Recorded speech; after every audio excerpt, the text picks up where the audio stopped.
Does God exist?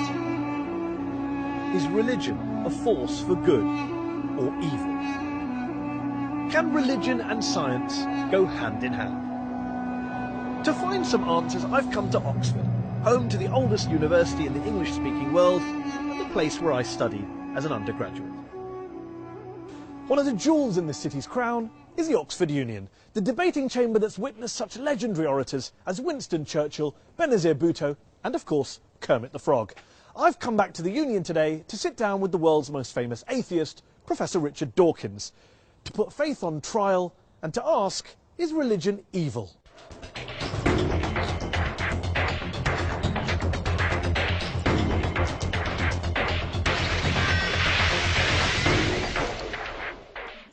Muslims riot in protest against a truly awful film demonising Islam. Dozens are killed. The Quran, if found guilty, can be burned. A Christian pastor in Florida tries to burn a copy of the Quran and ignites global pandemonium. Even Buddhists are at it, attacking the Muslim minority Rohingyas in Western Burma. And of course, the conflicts plaguing the modern Middle East are often blamed on ancient hatreds between the children of Abraham. Remember 9/11? Was this religiously inspired terrorism? Thousands died. Yet here's the thing. Societies without faith haven't fared much better. Communism banned all religions, as Joseph Stalin and Mao Zedong systematically slaughtered millions of their own countrymen. Is science any better?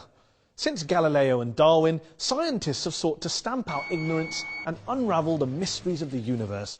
But science has also poisoned the environment, unleashed killing on an industrial scale, and now threatens our entire planet. My guest today, however, stands firmly on the side of science and has provoked controversy with his attacks on religion.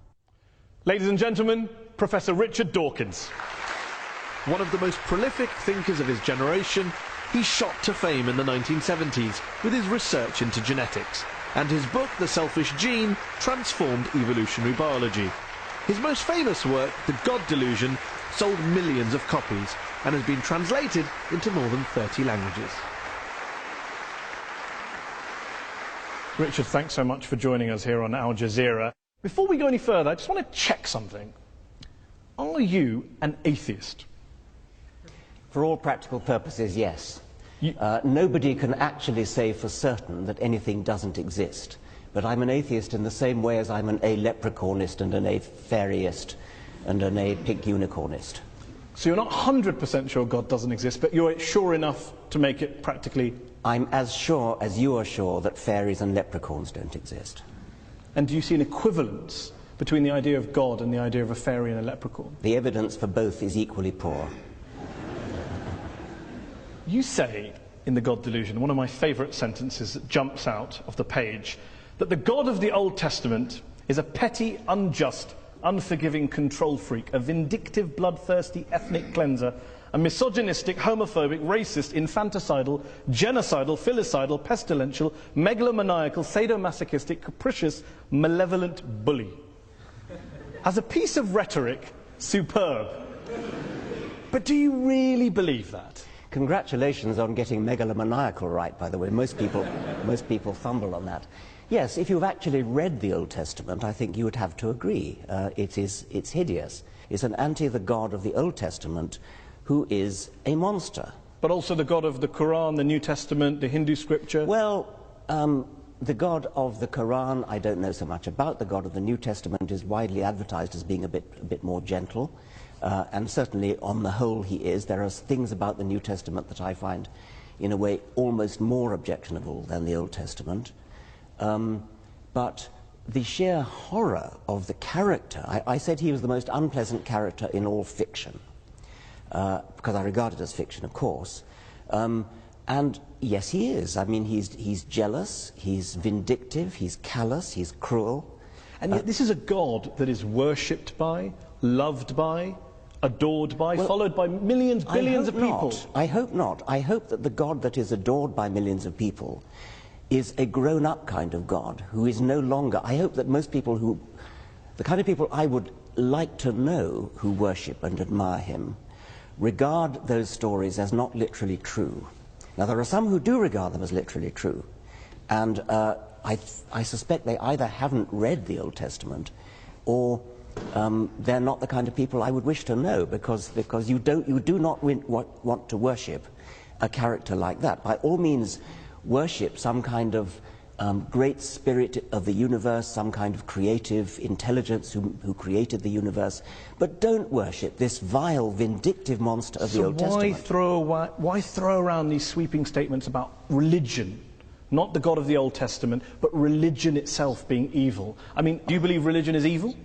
No. But you say plenty of times in this book that religion is evil. You said in a speech famously that I think a case can be made that faith is one of the world's great evils, comparable to the smallpox virus, but harder to eradicate. I do think that, yes.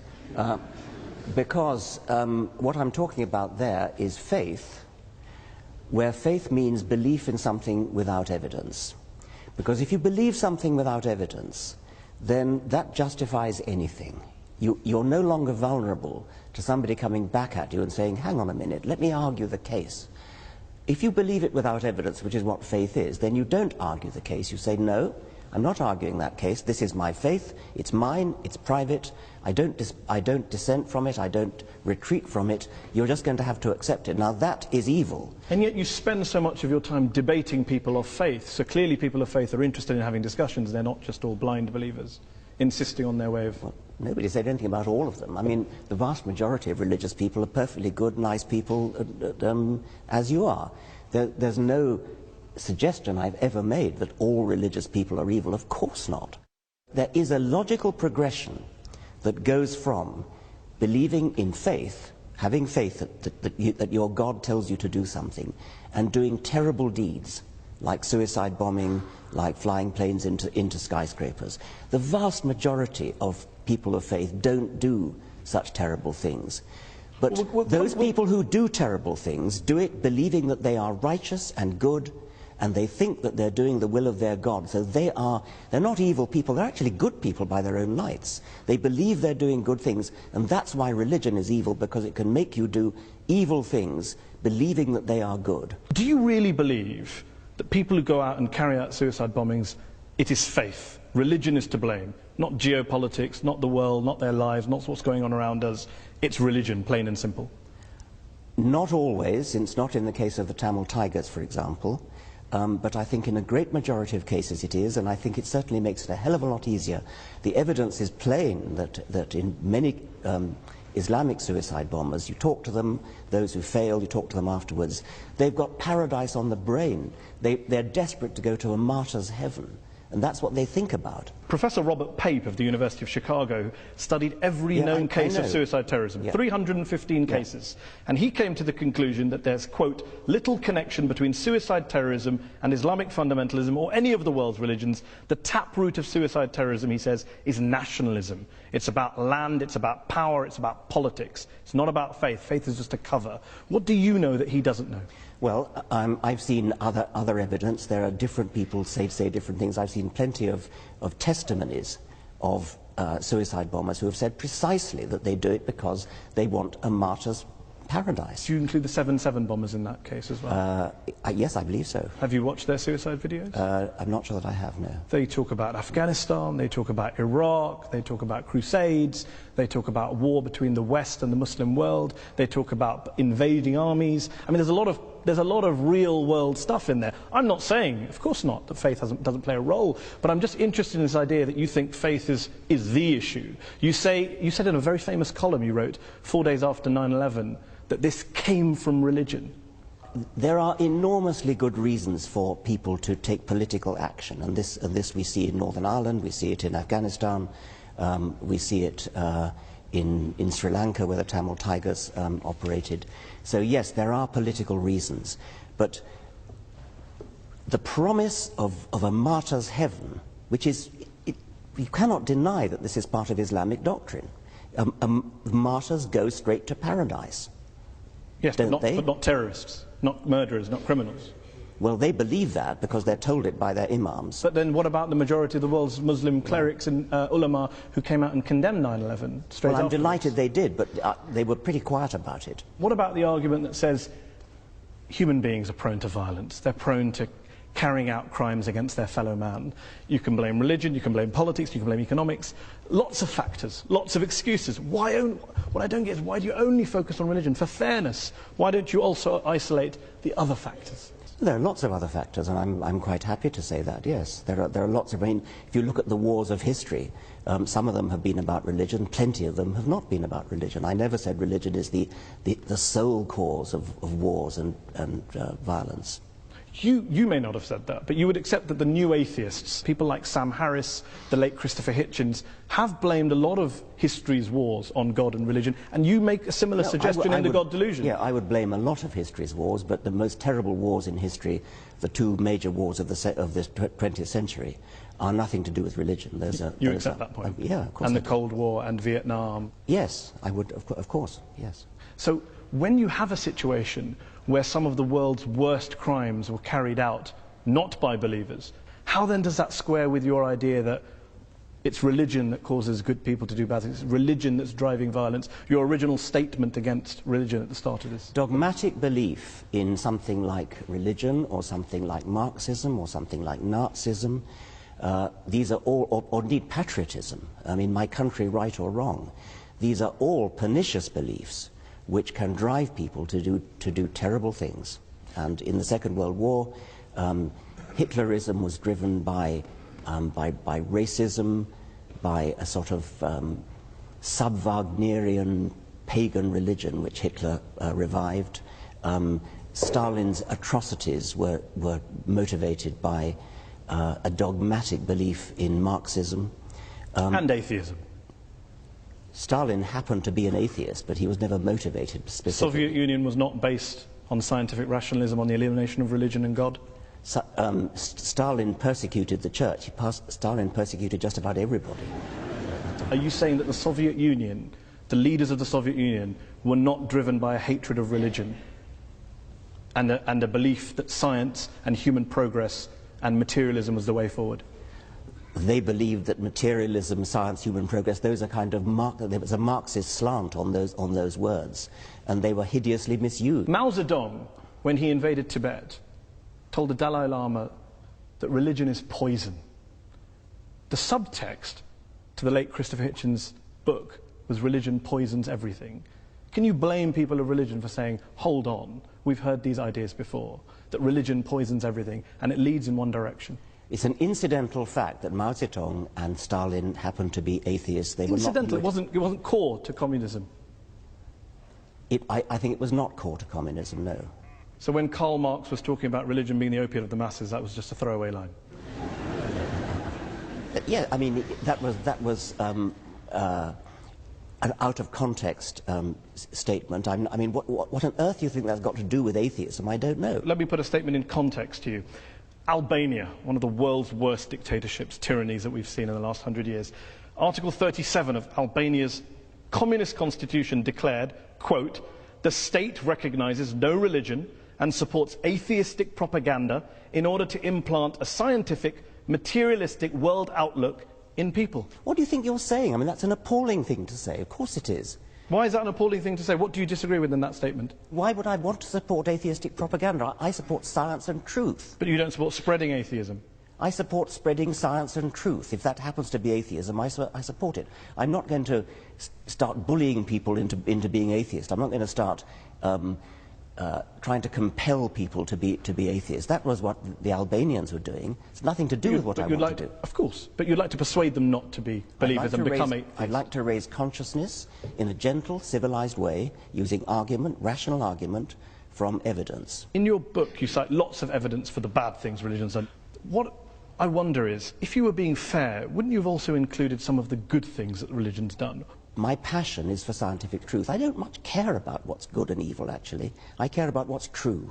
I mean, do you actually believe in your Muslim faith? Do you believe that Muhammad split the moon in two? Do you believe that Muhammad flew to heaven on a winged horse, for example? I pay you the compliment of assuming that you don't. No, I do. I believe in miracles. You believe that? Yes.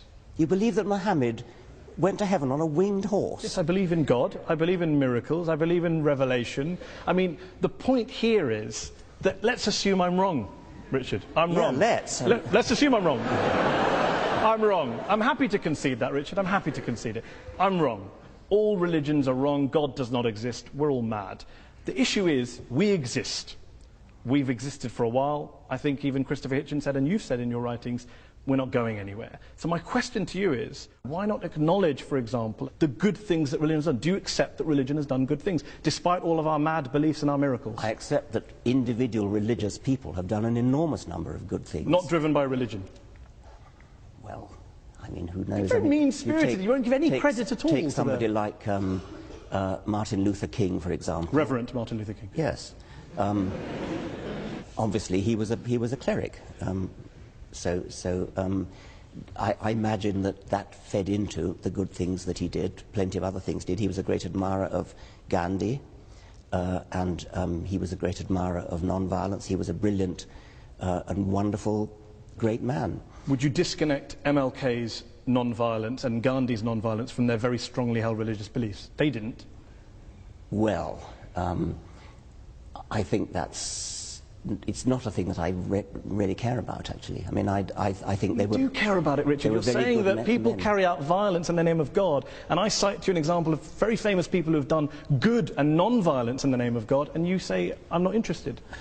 If God doesn't exist, then doing something good in his name it's great that something good gets done, but there's no evidence at all that believing in God makes you more likely to do good things. I can't see any noble, logical connection between being religious and doing good things. Let's concede that God does not exist. Let's concede that religion is false. My problem here is trying to understand why some of the new atheists are so anti-religion when religious people clearly are doing lots of good things and they're doing it in the name of God. I've never denied that religious people are doing good things and non-religious people are doing good things. I care about what's true. I'm an educator, I'm a scientist, and I want people to understand the truth about the universe in which they live. That's what I care about. And I regard religion as a distraction, and in some cases a pernicious distraction from true education, which I love and value the way you value and love your God. Can you not do both? Well, so long as they don't contradict each other. Richard. As long as they don't contradict each other. But if you actually believe Muhammad flew to heaven on a winged horse, that's an anti-scientific belief. And that could be wrong. But that bloody well is wrong. But that doesn't change. Yeah. That doesn't change. How do you know it's wrong? Oh, come on. You're a man of the 21st century. No, I'm just asking. It comes back to my original question. The rational position is the agnostic. The rational position is the agnostic position. Why up there? What, the rational position. I didn't say up there. I didn't pick a place. Okay, well, why would a winged horse be the way to get to heaven if it's not up there? I asked a question about. You asked about proof. I'm all for saying I can't prove it, but can you prove he didn't do it? I mean, this is the end-all debate. He didn't fly to heaven on a winged horse? I'm just asking on your criteria. I'm just asking on your criteria. No, I can't prove it, and I can't prove it wasn't a golden unicorn. But I'm fascinated that you're rather talk about what animals the Prophet may or may not have used 1400 years ago, rather than talk about what Muslims or Islam is doing in the world today, good or bad. Well, that seems to be the distraction. If anyone's distracted, it seems to be you. Well, that's your view. I'm fascinated by how somebody, a respected, sophisticated journalist in the 21st century, can believe that a prophet flew to heaven on a winged horse.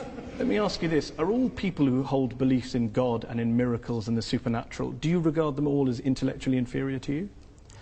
I regard those beliefs as intellectual nonsense. I don't regard the individuals as intellectually inferior to me, because many of them palpably are not. If you go back in history, then all bets are off, because before Darwin, for example, it is not at all surprising that before Darwin people believed in all kinds of things which they wouldn't believe in now. There are many people, many scientists today who say they're religious. And if you actually ask them what they believe, in many cases it turns out what they believe is in some sort of deistic God, some sort of intellectual spirit, some sort of creative intelligence that lay at the root of the universe, perhaps invented the laws of physics, something like that. I don't agree with this book, but it's an excellent book, very well argued, you're very passionate, clearly. There's one section in the book where you talk about bringing up children. Oh, yes. And you talked about education. You talk about a story when you tell a story about being in Ireland and talking about the Catholic child abuse scandal. And there's one quote on page 356, which I will read out to you. Horrible as sexual abuse no doubt was, the damage was arguably less than the long-term psychological damage inflicted by bringing the child up Catholic in the first place.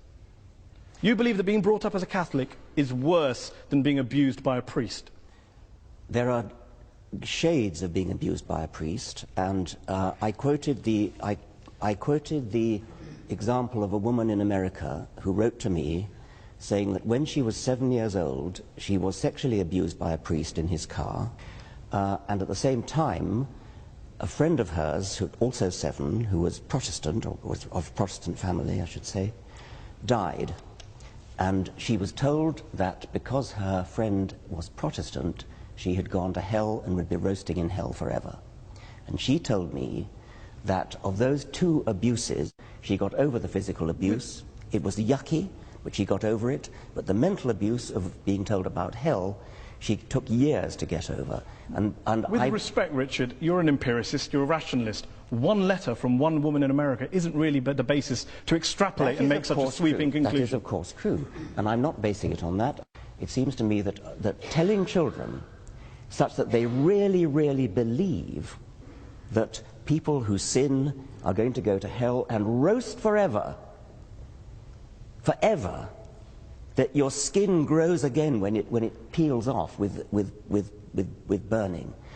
It seems to me to be intuitively entirely reasonable that that is a worse form of child abuse, that will give more nightmares, that will give more genuine distress, because they really believe it. If they don't believe it, it's not a problem, of course. You also say... Let me just... I mean, I've been put on the spot about this hellfire thing. We haven't really been put on the spot. In what sense have you been put on the spot? Well, I sense that you think it's somehow obvious that having a priest, if you're a small girl, having a priest put I would be very interested in asking the audience whether being told about heaven and hell as a child, being brought up as Catholic, is worse than being abused by a priest. Okay. Let's have a show of hands. Is it worse to be abused by a priest? And if you believe it's worse for a priest to abuse a child than to bring up your child Catholic, raise your hands. Are they both as bad as each other? Raise your hands. So we have a 3-way split in the audience. Let's finish this section with one last related subject on this question, a personal question from me. You talk about how to teach children that there is one God, or that God created the world in 6 days, that is child abuse. To even teach your children religion is child abuse. So, I have a daughter. I teach her about Islam and the horse. Am I guilty of child abuse? Do you teach her the world was created in 6 days? No, because Islam doesn't teach that, Richard. I'm delighted to hear that. I ask again, am I guilty of child abuse for teaching my child stories from the Quran? No, yes you're or no? Not. No. Good to know. Yeah. We are going to talk more about science, and we're going to go back to the audience to ask some questions to Professor Dawkins in part 2. We'll be back after the break.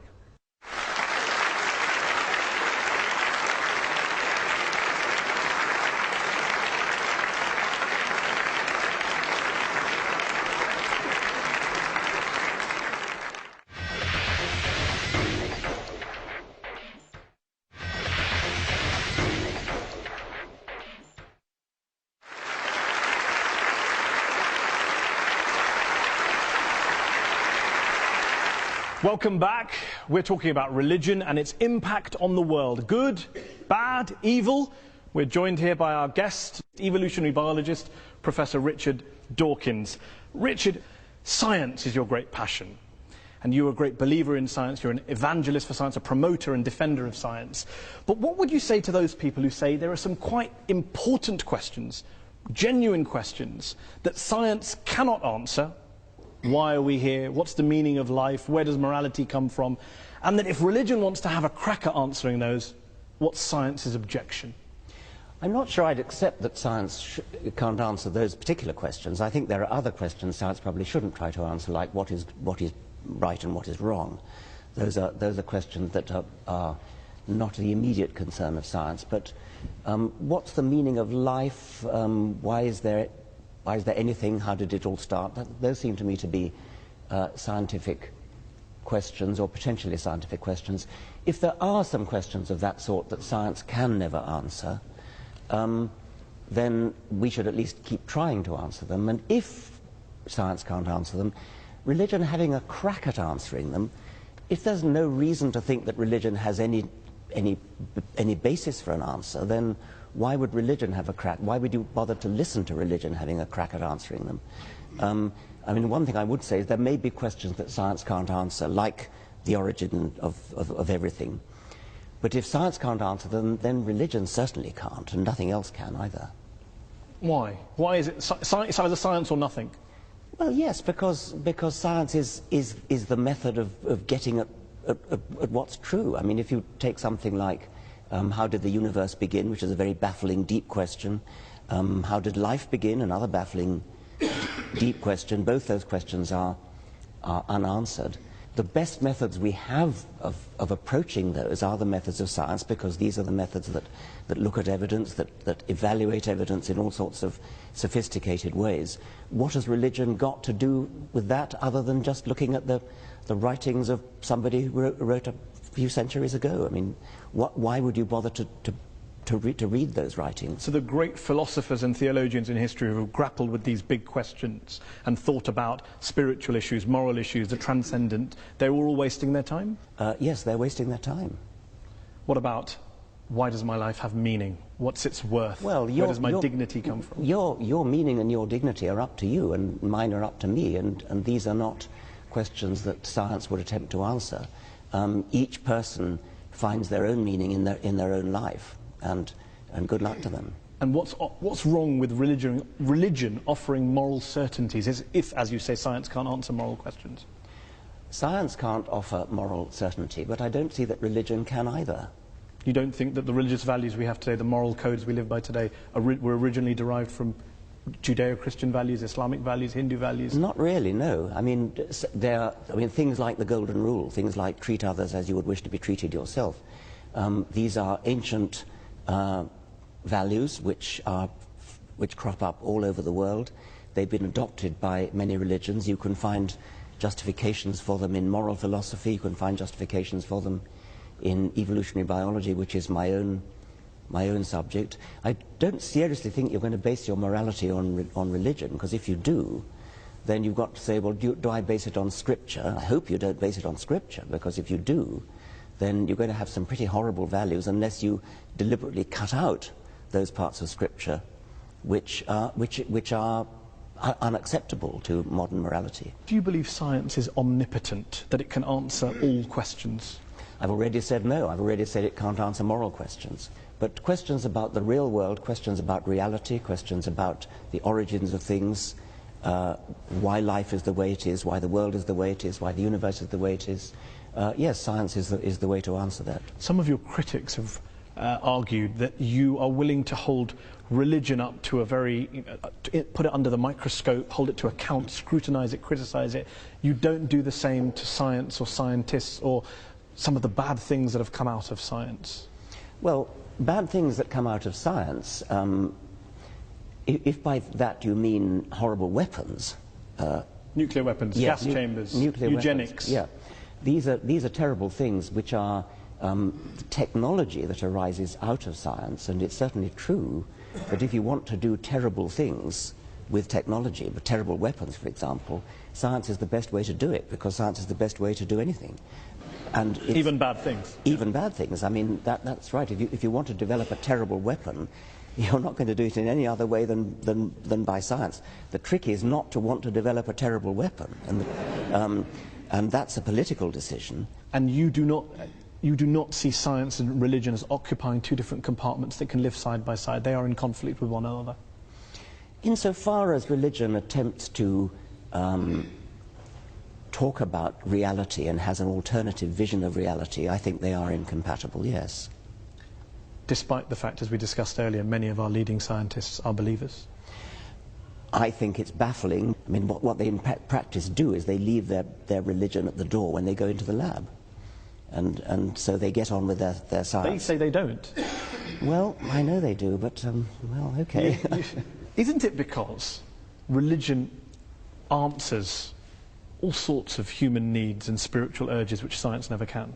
Isn't that the real issue that you can't get away from? Religion may answer human needs. I mean, for example, if you're terrified of dying, religion may answer the need for comfort and consolation. Or if you miss a loved one who's died and you hope to see them one day in heaven, then religion answers a need. It doesn't make it true. And one last thing, and then we'll go to the audience. What do you say to those people who say, you talk a great deal about the power of science, the truth of science. You have people like Sam Harris who say morality can be determined by science.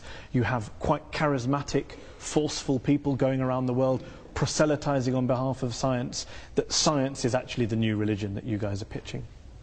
I wouldn't say it's a new religion. I mean, it certainly does some of the things that religion traditionally has tried to do, like to answer the deep questions of existence. And it does that, and it does it successfully in a way that religion never has.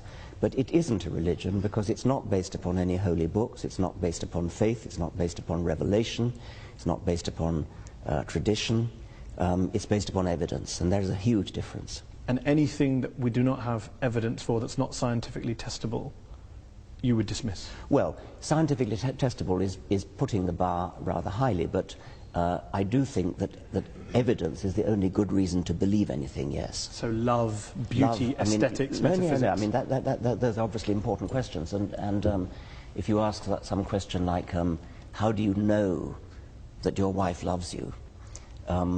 It's from evidence.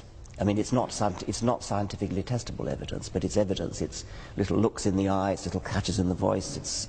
I mean, that is evidence. That's not just internal revelation.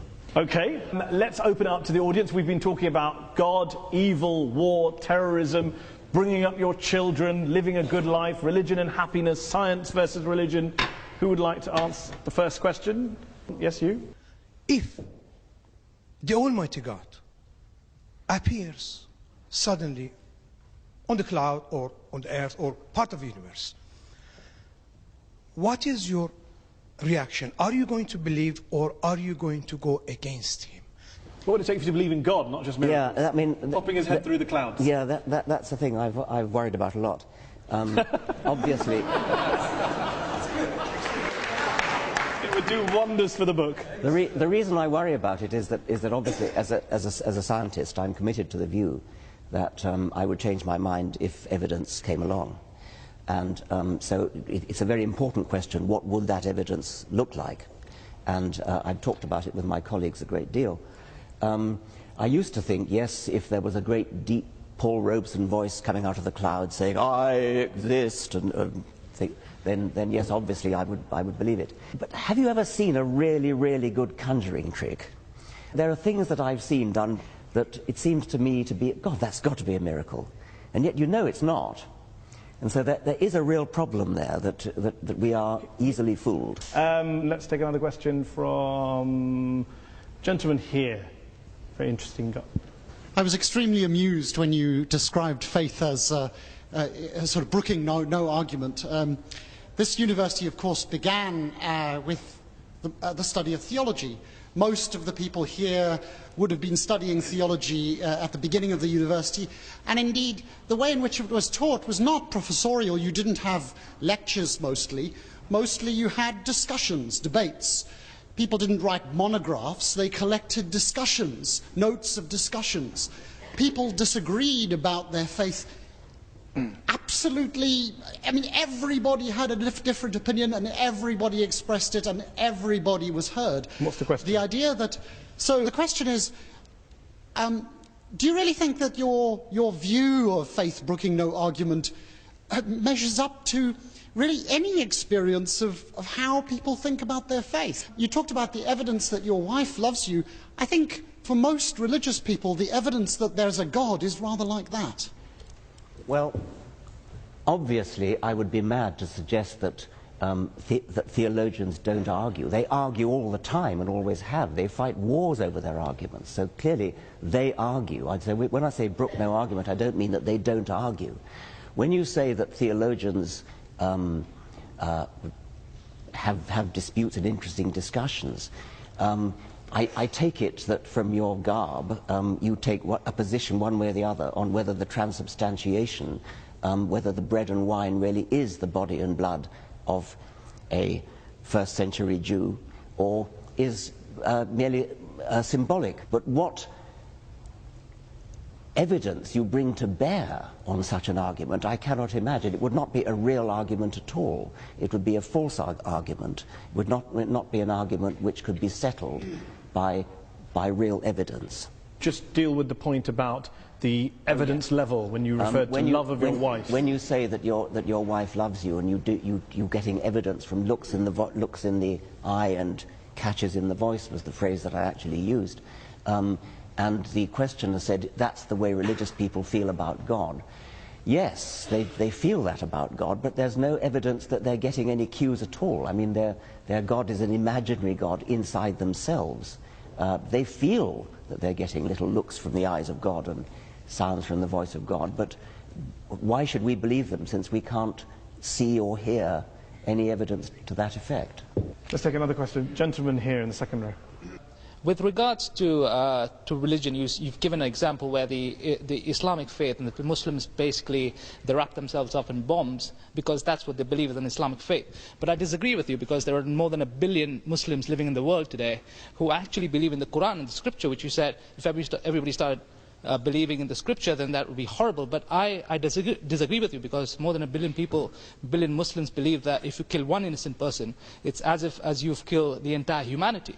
So today humanity is about 7 billion people. So more than 1 billion Muslims do not strap themselves up and actually go and commit suicides. The problem with many scriptures, and I think the Quran is no exception, is that you can find a verse that says so-and-so and you find another verse that says the opposite, and so you have to pick and choose. I mean, is it not the case, for example... You always choose the bad ones. Well, no, I mean, I'm suggesting that you shouldn't be in a position of having to choose. I mean, you shouldn't base your life on a holy book which has contradictory verses, where you can choose one verse when you want to make one point and another verse when you want to make another point. I mean, isn't it the case that the penalty for apostasy is death? You can't take these things and just hold... I could hold up an example of, we mentioned earlier, Sam Harris has said there are some views that are so irrational, people should be put to death for them. Should I hold all atheists to him? Of course I won't hold him to all atheists to that Let me view. put it to you, is the penalty for apostasy death? No. Good, I'm delighted to hear that. Why didn't... And the Quran doesn't say it is. Well, then... Some Islamic scholars do. Okay. But that's debate and discussion. There's arguments going on. Things take place over centuries. Okay. Well, let's have an atheist make a point and join the debate. Lady there's waving her hand. Actually, in the Quran, mankind refers only to Muslims and excludes infidels, which is all the rest of us. So that's a small point. But really my question to Professor Dawkins is how does he feel about the encroachment of all religions, extremists, evangelists, Christians, and a lot of Muslims into the politics and everyday life, and how does he feel about a religion trying to influence politics and public, How do you feel about religion influencing politics and public life? People should be free to speak their minds. I mean, I'm a great believer in free speech, and so members of Parliament should speak their minds, and if their minds are influenced by their religion, then that's fine. What I would object to, I think, is the view that somehow religion has a privileged right to speak because it's religion. And I think you probably agree with that as well. If you stand up in Parliament and make an excellent speech in favour of something which religion has a view on, like abortion, say, if you make your points well and win the vote by making your points well, that's fine. But what you shouldn't be allowed to get away with is saying, because it's religion, therefore, this is what we should do. Lady there in the headscarf. As a social scientist, the model of the rational actor is somewhat discredited. We don't look at all actors at all times as acting rationally. In fact, we assume that they don't. But that was the prelude to my question. My question was really, would you accept that it's not so much religion that causes conflict, but sincere commitment to some belief that you think is morally important? And in that sense, do we get rid of morality? Well, I think I partly said that when I said that in the great wars of the 20th century, these were driven by non-religious motivations, but they were driven by my country, right or wrong kind of patriotism. That's a little bit different from morality we're talking about. At least it's not religious. I was interested in what you said in your preamble when you said that I take it you're a social scientist, and you're no doubt right to suggest that since social scientists are studying the human animal, you notice that people actually don't behave rationally. Well, unfortunately, that's true. But that doesn't mean we shouldn't behave rationally just because people don't. Let's take a question from an atheist or an agnostic. Gentleman there in the black jacket there, 3 rows down in the middle. I think when I read your book, which I thought also was excellent, it became very apparent to me that evolution, nature, has given the human species some very, very powerful survival instincts. We're aggressive, men want to spread their genes, we want to gather as much resources together as we can to help our genes continue and survive. And as a result of that, there's been a lot of very, very dark episodes in our history. The Roman Empire, which was terribly oppressive, hedonistic, the Vikings who stole, raped, pillaged, the Persians, so on and so forth. Do you not think that it was actually the ideas of religion that took the human race, the human species, from beyond these base survival instincts and started to give them a new paradigm for thinking, which was not necessarily in the interests of the instincts that they have for survival?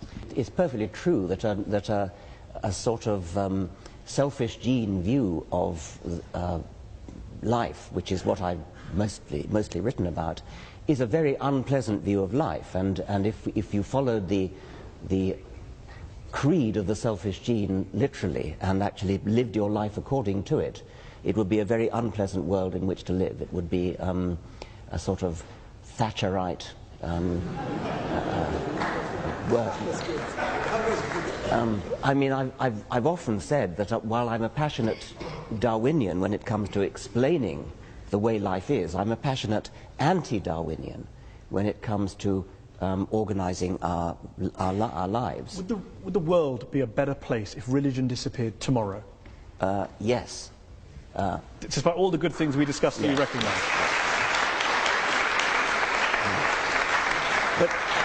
But you'd still have the Nazi Holocaust, the communism, you wouldn't have the charities, that's fine. You would have the charities, but I mean, it's only your assumption. But I want to finish because the question actually challenged me by saying that it was religion that helped us to escape from the unpleasantness of the selfish gene. I don't actually think that is true. I think that we have escaped by a long and slow process of civilization in which religion no doubt played a part. If you look historically over the very long time span of history, we're getting better, we're getting nicer, we're getting more charitable, we're getting kinder, getting less cruel. I wouldn't give religion the credit for that. I think I would give a much more complicated mixture of civilizing processes the credit for it, and religion is probably a part of that. Okay, let's take one last question.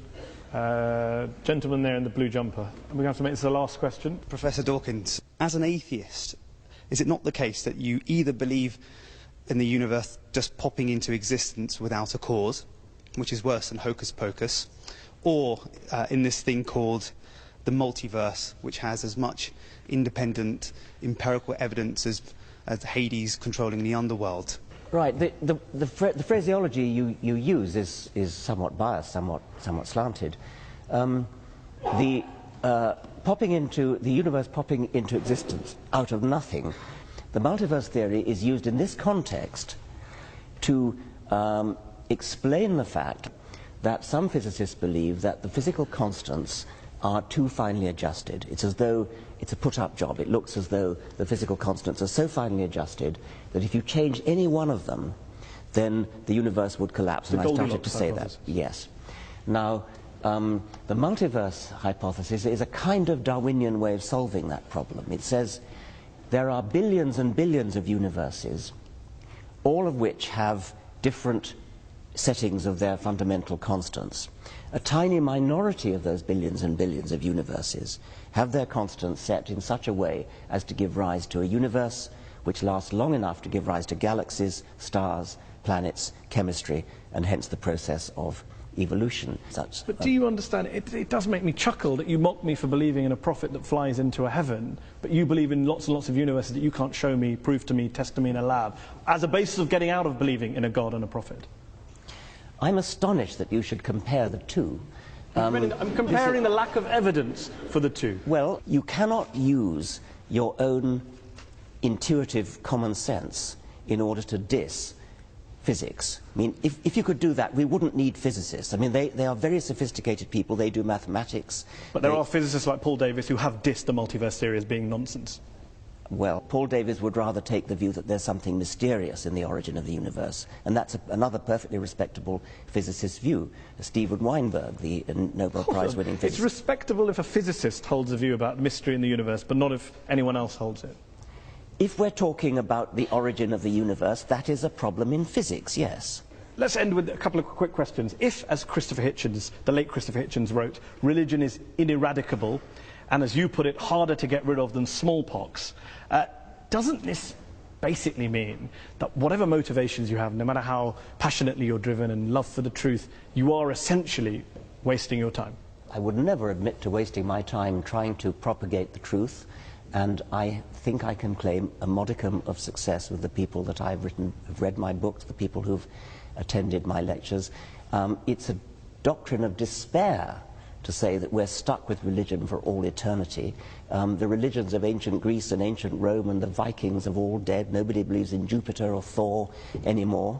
And I have great hopes that the same is going to be true of the God of Abraham.